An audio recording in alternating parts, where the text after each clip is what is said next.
செங்கல்பட்டு மாவட்டம் திருக்கழுக்குன்றம் ஒன்றியம் புதுப்பட்டினம் அரசினர் மேல்நிலைப் பள்ளியில் கல்வித்துறை சார்பில் மேல்நிலை முதலாம் ஆண்டு பயிலும் மாணவ மாணவிகளுக்கான தமிழக அரசின் இலவச மிதிவண்டிகள் வழங்கும் விழா பள்ளி வளாகத்தில் நடைபெற்றது.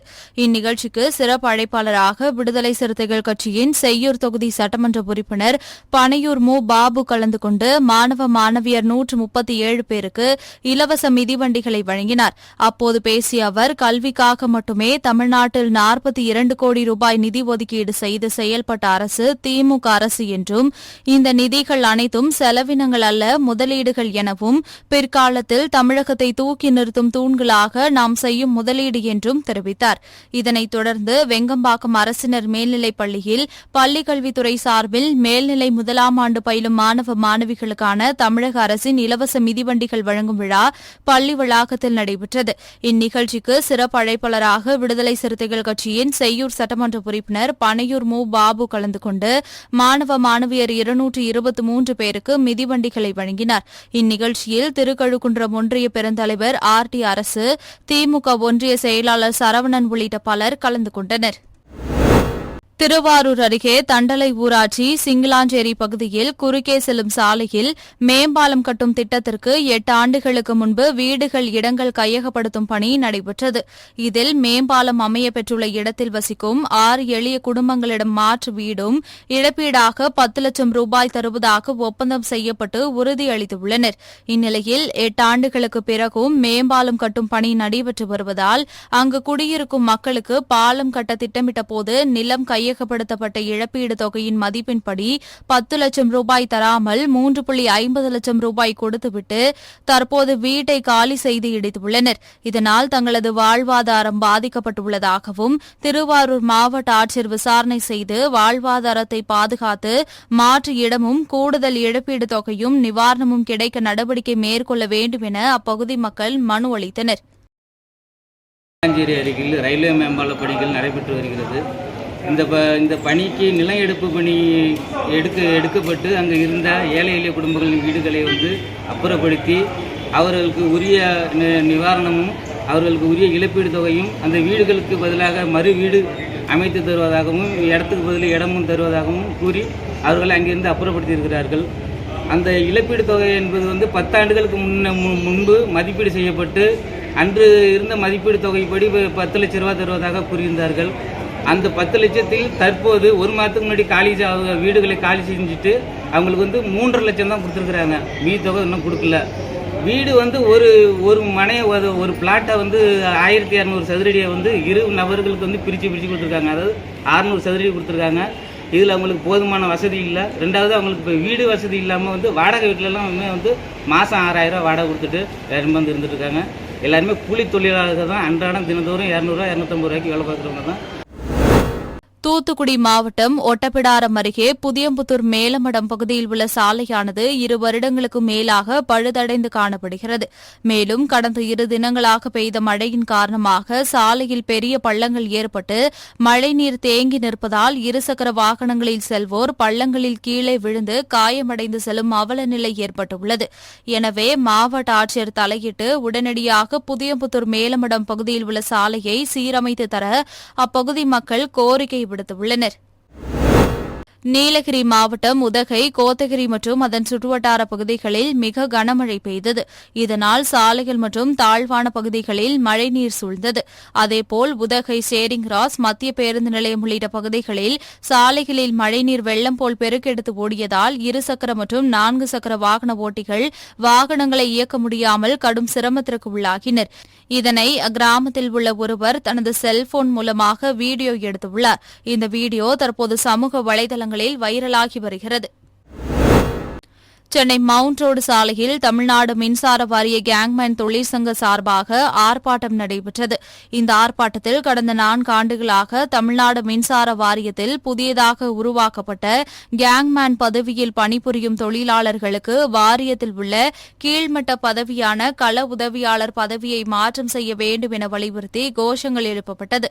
இந்த ஆர்ப்பாட்டத்தில் விடுதலை சிறுத்தைகள் கட்சியின் சார்பாக செய்தி தொடர்பாளர் கு. க. பகலவன் உள்ளிட்ட பலர் கலந்து கொண்டனர். எனக்கு முன்னர் ஒருத்தர் பேசியவர் எடுத்துரைத்தது போல ஏற்கனவே 20 ஆண்டுகளுக்கு மேலாக 30 ஆண்டுகளுக்கு மேலாக மின் வாரியத்தில் பணி செய்யக்கூடிய, அதாவது வயர்மேன் என்று சொல்லக்கூடிய, லைன்மேன் என்று சொல்லக்கூடியவர்களுக்கு கூட இந்த வேலை தெரியாது. ஆனால் கேங்மேனாக பணியாற்றக்கூடியவர்களுக்கு தான் எல்லா வேலைகளையும் தெரியும். இன்றைக்கு மின் வாரியத்தில் ஒரு கம்பம் நட வேண்டும் என்றால், ஒரு டிரான்ஸ்பார்மர் மின்மாற்றி நட வேண்டும் என்றால், மின் இணைப்பு கொடுக்க வேண்டும் என்றால், கேங்மேன் இல்லாமல் எந்த ஒரு வேலையும் நடக்காது, அசையாது. இவர்கள் கை வைத்தால்தான் இங்கே மின்சாரம் வழங்கப்படும். இவர்கள் கை வைத்தால்தான் இங்கே மின்னொளி ஜொலிக்கும். விருதுநகர் மாவட்டம் ராஜபாளையம் அருகே சமுசிகாபுரத்தை சேர்ந்த ஜெயபாலன் என்பவர் ராமலிங்கபுரம் சாலையில் மருத்துவ துணி சலவை செய்யும் ஆலை நடத்தி வருகிறார். இந்நிலையில் இந்த ஆலையில் திடீரென தீ விபத்து ஏற்பட்டது. ஒரே அறையில் 100க்கும் மேற்பட்ட பண்டல்கள் மொத்தமாக அடுக்கி வைக்கப்பட்டிருந்ததால் ஒரு பகுதியில் பற்றிய தீ மளமளவென அனைத்து பகுதிகளிலும் பரவி கொழுந்துவிட்டு எரிந்தது.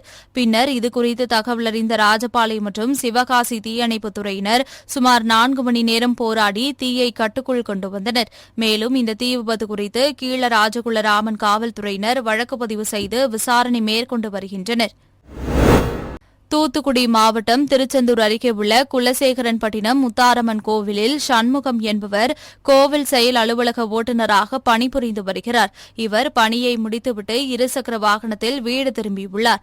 அப்போது குலசேகரப்பட்டினம் அண்ணா சாலை அருகே எதிரே இருசக்கர வாகனத்தில் வந்த மர்ம நபர்கள் இவரை அரிவாளால் வெட்டிவிட்டு தப்பி ஓடியுள்ளனர். இதையடுத்து அருகிலிருந்தவர்கள் சண்முகத்தை மீட்டு திருச்செந்தூர் தனியார் மருத்துவமனைக்கு அனுப்பி வைத்தனர். பின்னர் இதுகுறித்து தகவல் அறிந்து வந்த குலசேகரப்பட்டினம் போலீசார் வழக்கு பதிவு செய்து விசாரணை நடத்தி வருகின்றனர். விருதுநகர் மாவட்டம் ஸ்ரீவில்லிபுத்தூரில் செயல்படும் பிரபல பிரியாணி கடையில் முகமது பாரித் என்பவர் குழந்தைகளுக்காக பெப்பர் பார்பிக்யூ சிக்கன் வாங்கியுள்ளார். அதை வீட்டில் சென்று சாப்பிட்டபோது பாரித் வாயிலிருந்து ரத்தம் கசிந்து உள்ளது. இதனால் அதிர்ச்சியடைந்த அவர் சிக்கன் துண்டுகளை பிரித்து பார்த்தபோது அதனுள் உடைந்த கண்ணாடி துண்டுகள் கிடந்துள்ளது. இதுகுறித்து கடையில் சென்று கேட்டபோது சமையல் அறையில் இருந்த கண்ணாடி பாட்டில் உடைந்து அங்கு கலந்து வைக்கப்பட்டிருந்த மசாலாவில் தெரித்திருக்கலாம் என கூறியுள்ளனர். இதுகுறித்து முகமது பாரித் உணவு பாதுகாப்பு துறையினரிடம் புகார் அளித்ததன் பேரில் விசாரணை மேற்கொண்டு வருகின்றனர். இல்லை சார், நாங்கள் செய்கிறதுக்காக நீங்கள் கண்டிப்பாக வரவே இல்லை. எங்களுக்கு தேவை வந்து கரெக்டான நீங்கள் ஃபுட்டை கரெக்டாக ப்ரொவைட் பண்ணணும். இதே மாதிரி நாங்கள் 2 மாதம் முன்னாடியே சிக்கன் வாங்கிட்டு போய் அது வந்து ஸ்மெல் அடிச்சிச்சு அந்த சிக்கனில். அதை நாங்கள் அப்படியே டிஸ்போஸ் பண்ணிட்டேன். எனக்கு சரி இதே போய் என்னத்தை போய் பெருசாக போய் பண்ணிக்கிட்டு அதை நான் கீழே அப்படியே டிஸ்போஸ் பண்ணி விட்டாச்சு. இப்போ புரோக்கன் கண்ணாடி பீஸுங்க போது நான் கண்டிப்பாக அதை வந்து கேட்டு தான் ஆகணும்.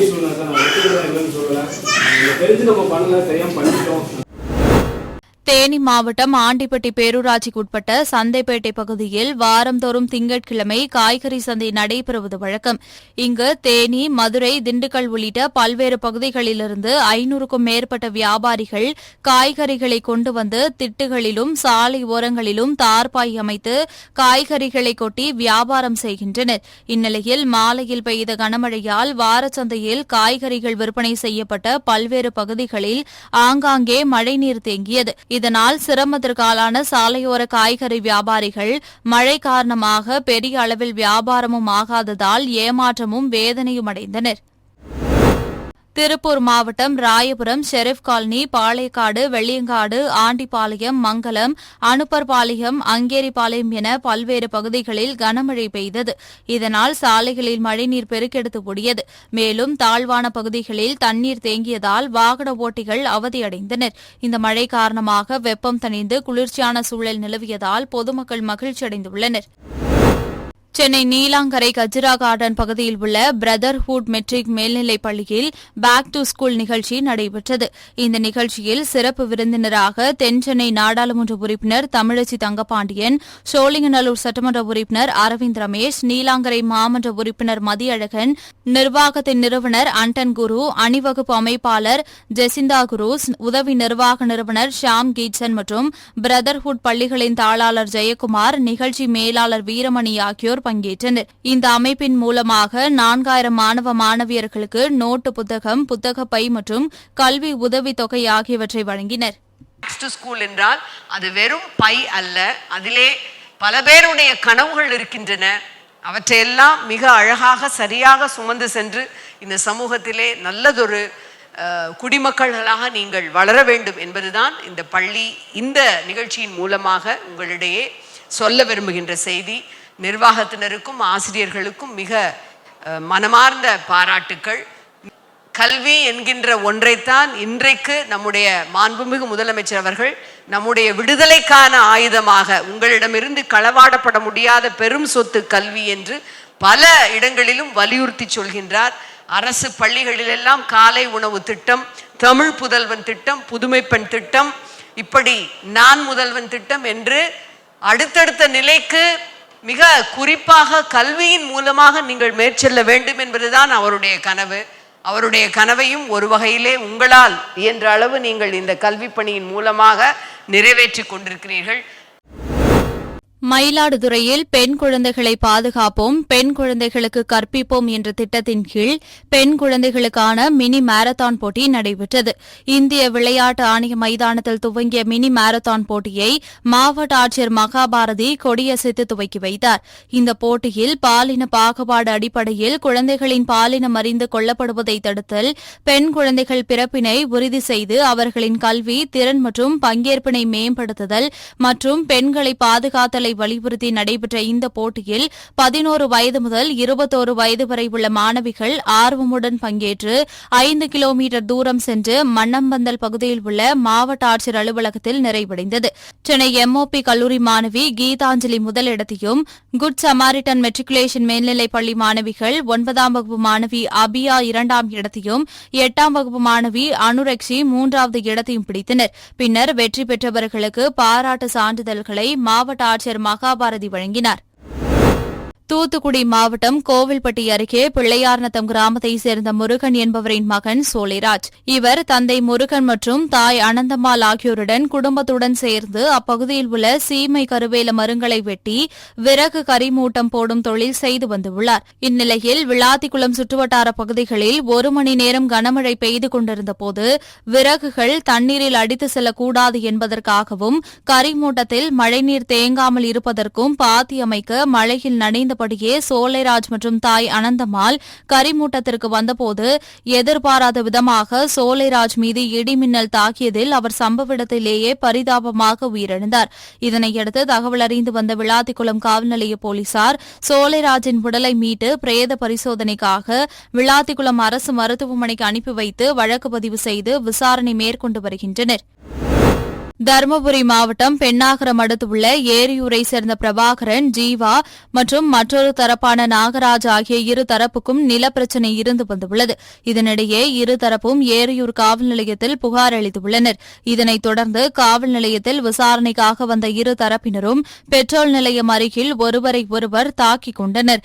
இதனையடுத்து அப்பகுதியில் இருந்த மக்கள் காவல் நிலையத்திற்கு தகவல் அளித்ததன் பேரில் சம்பவ இடத்திற்கு வந்த ஏரியூர் காவல்துறையினர் இரு தரப்பினரையும் காவல் நிலையம் அழைத்து சென்று விசாரணை மேற்கொண்டனர். இதில் பிரபாகரன் என்பவரை காவல்துறையினர் கைது செய்தனர். நிலத்தகராறில் சாலையில் ஒருவரை ஒருவர் தாக்கிக் கொண்ட சிசிடிவி காட்சிகள் வெளியாகி அப்பகுதியில் பெரும் பரபரப்பை ஏற்படுத்தியுள்ளது. ராணிப்பேட்டை மாவட்டம் ஆற்காடு நகராட்சிக்குட்பட்ட 12வது வார்டு வெங்கடாச்சலம் தெருவில் வசித்து வரும் 8 வயது சிறுவன் பள்ளிக்கு செல்லும் போது அப்பகுதியில் கூடியிருந்த தெருநாய்கள் அச்சிறுவனை ஆக்ரோஷமாக துரத்தியது. இதனால் பயந்து போன சிறுவன் ஓட்டம் எடுக்க தெருநாய்கள் துரத்திக் கொண்டே பின்னாடி சென்றதாக கூறப்படுகிறது. இதனையடுத்து அப்பகுதியில் உள்ள ஒரு பெண் இதனை கண்டதும் தெருநாய்களை விரட்டிவிட்டு சிறுவனை காப்பாற்றியுள்ளார். மேலும் 12வது வார்டுக்குட்பட்ட கோவிந்தராஜ் மற்றும் வெங்கடாச்சலம் ஆகிய 2 தெருக்களில் தொடர்ந்து தெருநாய்கள் அட்டகாசம் பெருகிவிட்டதாகவும் இதுகுறித்து பல்வேறு புகார்கள் அளிக்கப்பட்டும் அதிகாரிகள் நடவடிக்கை எடுக்காத நிலையில் தற்போது இந்த சம்பவம் இடம்பெற்றுள்ளதாக அப்பகுதியைச் சேர்ந்த பொதுமக்கள் வேதனை தெரிவிக்கின்றனர். எனவே தமிழகத்தில் தொடர்ந்து தெருநாய்கள் அட்டகாசம் நாளுக்கு நாள் பெருகி வருவதால் உடனடியாக இப்பிரச்சினைக்கு முற்றுப்புள்ளி வைக்க வேண்டும் என சமூக ஆர்வலர்கள் மற்றும் பொதுமக்கள் கோரிக்கை விடுத்துள்ளனர். ராமநாதபுரம் மாவட்டம் திருவாடனை அருகே உள்ள சின்னகீரமங்கலத்தில் கலைஞர் நூற்றாண்டு விழாவை கொண்டாடும் விதமாக வடமாடு எருதுகட்டு விழா நடைபெற்றது. இதில் புதுக்கோட்டை, ராமநாதபுரம், தஞ்சாவூர், மதுரை, சிவகங்கை உள்ளிட்ட பல்வேறு மாவட்டங்களிலிருந்து 20க்கும் மேற்பட்ட மாடுகள் கலந்து கொண்டன. பின்னர் போட்டியில் வெற்றி பெற்ற காளைக்கும் அதன் உரிமையாளருக்கும் கோப்பை, நினைவு பரிசு, கட்டில், அண்டா, சைக்கிள் உள்ளிட்டவைகள் பரிசாக வழங்கப்பட்டது. இதனை ஆயிரக்கணக்கான மக்கள் கண்டு ரசித்தனர். கிருஷ்ணகிரி மாவட்டம் போச்சம்பள்ளி அடுத்த மத்தூர் அருகே உள்ள கமலாபுரம் பிரிவு சாலையில் அமைந்துள்ள அத்திப்பள்ளம் முருகர் ஆலயத்தில் மர்ம நபர்கள் கோவில் பூட்டை உடைத்து உள்ளே புகுந்து கொள்ளையில் ஈடுபட்டனர். இதையடுத்து சத்தம் கேட்டு அங்கு வந்த ஊர் பொதுமக்கள் கொள்ளையில் ஈடுபட்டவர்களை பிடிக்க முயற்சித்தனர். அப்போது அங்கிருந்த இருவர் தப்பியோடிய நிலையில் ஒருவர் மட்டும் சிக்கிக் கொண்டார். பின்னர் அவரை பிடித்து மத்தூர் போலீசாருக்கு தகவல் அளித்தனர். அதன் பேரில் சம்பவ இடத்திற்கு வந்த மத்தூர் போலீசார் அவரை பிடித்து காவல் நிலையம் அழைத்து சென்று விசாரணை மேற்கொண்டனர். விசாரணையில் அந்த நபர் ஊத்தங்கரை அடுத்த மாரம்பட்டி கிராமத்தைச் சேர்ந்த பூவரசன் என்பதும் இவர் ஏற்கனவே பல கொள்ளை வழக்குகள் தொடர்புடையவர் என்பதும் தெரியவந்தது. மேலும் அவருடன் இருந்து தப்பிச் சென்ற இருவரை போலீசார் தீவிரமாக தேடி வருகின்றனர். திருவண்ணாமலை மாவட்டம் செங்கம் அரசு ஆண்கள் மேல்நிலைப் பள்ளியில் 2024-25 கல்வியாண்டில் பயிலும் மாணவர்களுக்கு தமிழக அரசின் விலையில்லா மிதிவண்டிகள் வழங்க அளவுக்கு அதிகமான மிதிவண்டிகளை ஏற்றி வந்த சரக்கு லாரி நுழைவு வாயிலில் அமைக்கப்பட்ட பெயர் பலகை மீது மோதி ஓட்டுநரின் அலட்சியத்தால் சிக்கிக் கொண்டது. இதனால் மாணவர்கள் பள்ளிக்குள் செல்ல முடியாத நிலை உருவாகியுள்ளது. நீலகிரி மாவட்டம் குன்னூர் அருகே உள்ள வண்டிச்சோலை ஊராட்சிக்கு உட்பட்ட சோலாடமட்டம் பகுதியில் சுமார் 350க்கும் மேற்பட்ட குடும்பங்கள் வசித்து வரும் நிலையில் அப்பகுதி மக்கள் நியாய விலைக் கடையில் பொருட்கள் வாங்க சுமார் 1 கிலோமீட்டர் தூரம் கடந்து வர்லியார் ஊராட்சி கோடமலைக்கு செல்ல வேண்டிய சூழல் உள்ளது. இதனால் அப்பகுதி மக்கள் தங்களது கிராமத்திற்கு நியாய விலைக் கடை வேண்டும் என கோரிக்கை வைத்தனர். இதன் அடிப்படையில் முதற்கட்டமாக அப்பகுதியில் 175 அட்டைதாரர்களுக்கு பகுதி நேர நியாய விலைக் கடையை கொட்டும் மழையை பொருட்படுத்தாமல் சுற்றுலாத்துறை அமைச்சர் ராமச்சந்திரன் திறந்து வைத்தார்.